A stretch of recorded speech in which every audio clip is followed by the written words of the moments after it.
All right, so I just want to make a quick video on my way home from the shop, just to talk about tournaments and stuff, formats and all that. Brian Regan, who is well known for running events basically all over the country. He's one of the only guys I know that I would say pretty much always does a really good job. I've known Brian for a long time. He started running his scratch tournaments, Northern Michigan type stuff, which is basically where I learned how to bowl. A lot of his events is what taught me what sport bowling was all about. But he runs a website, if you guys want to go check it out, scratchbowling.com, where he's running all kinds of sweepers, all kinds of events and stuff. He's just getting over some health issues, had heart surgery. So he's getting better and trying to get back out there and doing more again. But he's one of the very few guys that really loves this sport and really wants to see the best thing, but also has to do what draws entries. In my last video, drew a comment from him about the format, where he believes that tournament gets the 600 entries they get because of the format, because it's not pins carryover, because it's luck of the draw, because you have a chance to win. All you have to do is make match play and you can have a good day and win, which is true. I think some of the entries do come from that factor, but I don't think that's where the majority of them come from. I think the most of the entries in that tournament, and he said 600 plus, I don't know that they got 600 entries. I would say between 400 and 500 probably. I don't know, I could be wrong. Maybe they get 600. That'd be a lot. That's crazy. But I do know a lot of tournaments that run this style qualifying do really well. And I think there needs to be more events like this one in the world, or in the country specifically. I've never understood why we didn't run more events like this, because we had this one, and then there was one called the Paragon that paid, upwards of, I think it got to 20,000 at one point. But it started at 5,000 and went its way up. But he only did it 3 days. So there was qualifying squads on Friday, Saturday, and Sunday, or maybe it was basically the same thing, essentially, but he had a much smaller center, and he still got 300 entries into that. Both of these events, the entries were between $100 and $150, all real cheap, very, very cheap for what you're getting. Both of them, I think, bottom cash paid. This year, this Grand Rapids tournament, bottom cash paid $400. So for a $100 entry, that's pretty good. And maybe it's 150, it might be 150. Either way, 400 is still really good. I think the Paragon, it was 300, and I think it was 125 for the entry, and then 100 for re-entries. I could be wrong, but it's somewhere in that range. Anyway, what the Memorial Day tournament does that's really good is having, I think it's 12 or 13 different qualifying squads, to where you have multiple opportunities on different days to try to qualify. And they're only 4-game blocks, so it's not like you're bowling 8-game blocks and you gotta bowl multiple squads, and it's just not a lot of bowling. It's a lot of bowling still, but it's not a ton. So they have qualifying bonuses, where if you're in the top 4 in qualifying, you get bonus money. I think the top high qualifier got $400 bonus. Then it was like 3, 2, and 1, something like that. And then the Rambo bonus is for anybody that paid the Rambo entry, which will let you bowl all the squads you want. It's a $400 entry, and I think that paid $800 for the top Rambo, Rambo entry qualifying block. So there are incentives for re-entering, for bowling multiple squads.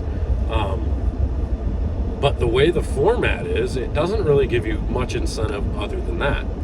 Because once you qualify, you qualify. So if you put up a 50 over block, you're going to qualify. Are you really going to keep putting $100 and some in just to try to put a better block up for a couple $100? Probably not.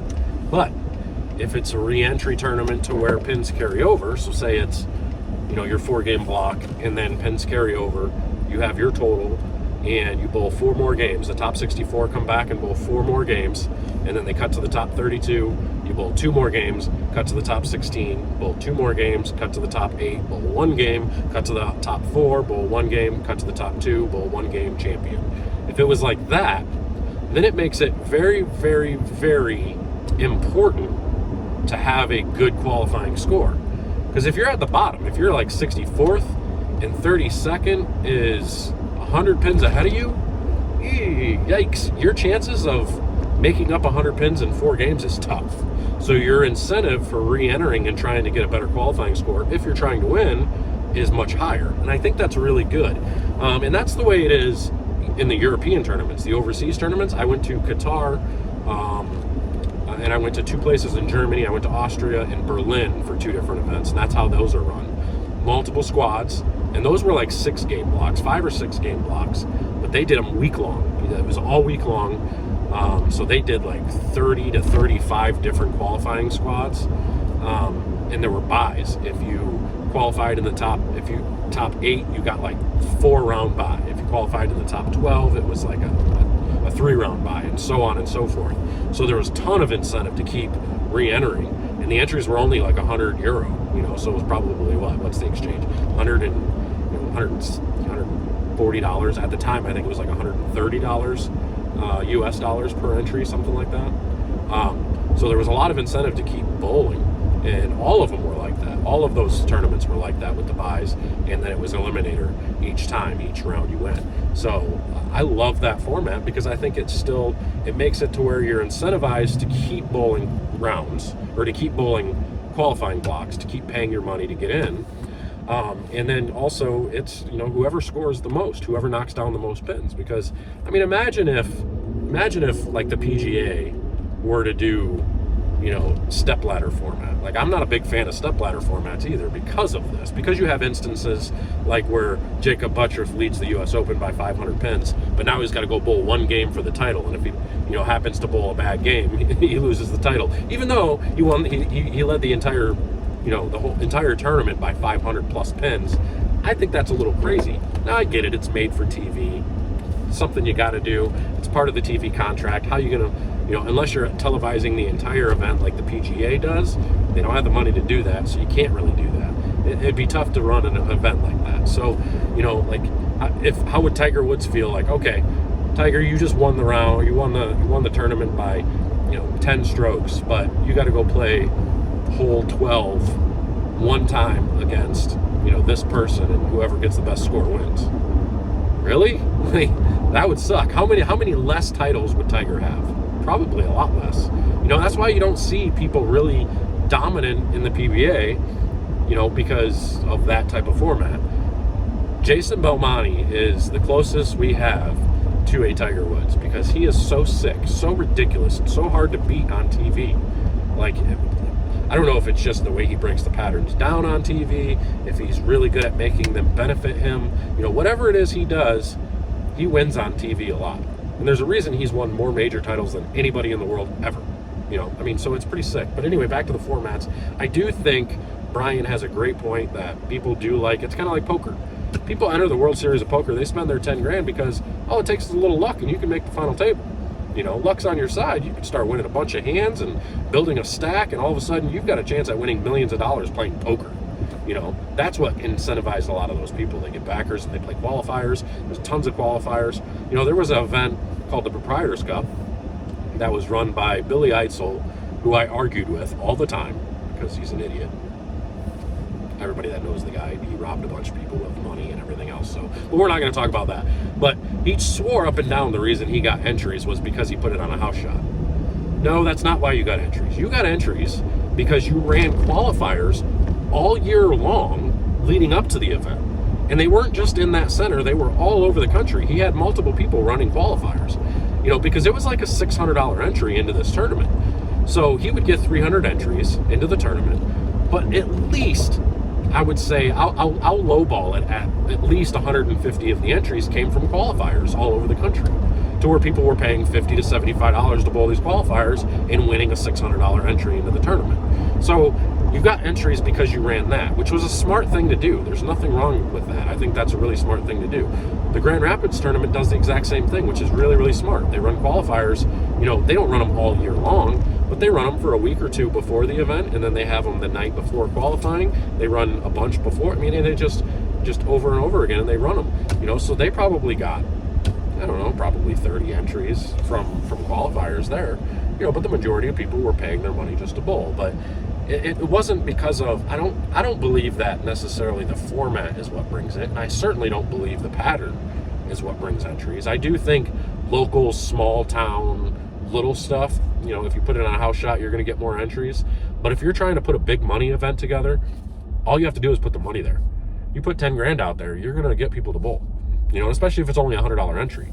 I promise you, no matter what the format, if you make it a $100 entry that pays 10 grand to win and bottom cash $400, you're going to get a few hundred entries every single time. I mean, and it's just because it's good bang for your buck. Now, that's not really possible to do because, you got to have sponsors and stuff to do that. That'd be really, really difficult to run an event like that. If you only get 200 entries, that's only $20,000 at a $100 entry. So half of that has to go to first place, and then you got to pay the rest. It just wouldn't work out. People would not be very happy with that type of payout. 10 grand paying first, second paying 2,000, and so on, like that. And that's kind of how like the Paragon is, and sometimes, because that's what he does. You get 300 entries at $100. Let's call it $100 average. So you've got $30,000, and you're paying 10 grand to first. 20 grand to pay down the extra however many spots. I think he only did 32. So it's not awful there, but still that makes it to where it was like 10 grand and then like 4,000 for second and then like 2,000 for third.